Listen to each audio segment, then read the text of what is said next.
So cervical cancer is the most deadly disease among women, especially young women. In the developing world, we have a screening, but the screening is not so good. The PAP screen was invented in 1940, and nothing has really changed since then. And it is not accurate. The results are not immediate. The patient should wait for the results, and if it's abnormal, she should go for another doctor and to wait for other results. We are speaking about 60 million pap smear tests, which are performed each year, and 3.5 million of colposcopy tests. And 200,000 women are sent home each year misdiagnosed for cervical cancer. We hope that Biop technology can actually change the way that people are being screened today. Our tool is aimed to have a 90% accuracy. We can identify a pre-cancer and cancer lesion which are developing beneath the upper layer, which is something that cannot be done today. We're dealing with enormous amounts of data. We're acquiring data on an ongoing process from all our medical devices. And the amount of data is getting larger and larger. And we need appropriate infrastructure for both storing the data, retrieving the data, and analyzing the data.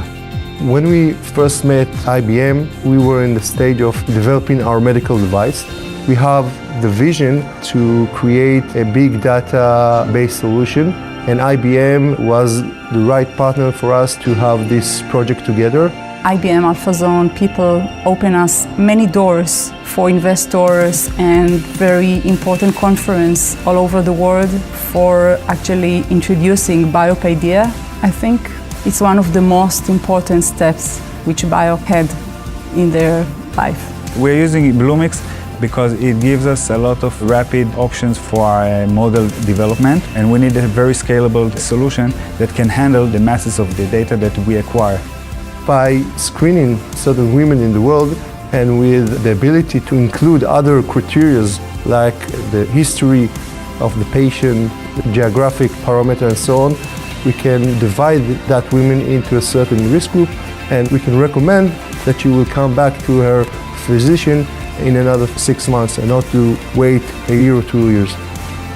The doctor or a nurse can take the Biop transducer to the villages. They can screen the patients there, and they can take only the patients that are with high risk or with active disease to the city, to the hospital.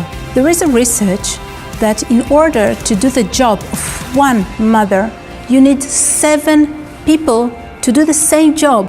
So if we save the life of those mothers, we save the life of their children and of their community.